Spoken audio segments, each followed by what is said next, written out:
কুমিল্লায় ব্যবসায়ী শাহ আলম হত্যায় জড়িতদের দ্রুত গ্রেফতার ও বিচারের দাবিতে মানববন্ধন করেছে স্বজন ও এলাকাবাসী। বুধবার সকাল ১১টায় কুমিল্লা প্রেস ক্লাবের সামনে ঘণ্টাব্যাপী এই মানববন্ধন অনুষ্ঠিত হয়।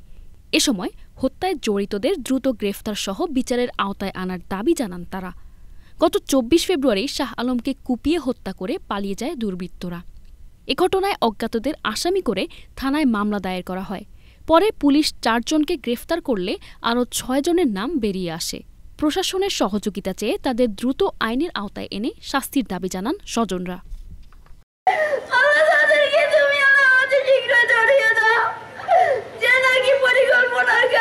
আমি প্রশাসনকে বলবো অতি তাড়াতাড়ি এই শাহ আলমের হত্যাকারী যারা বাইরে আছেন তাদেরকে গ্রেফতার করার জন্য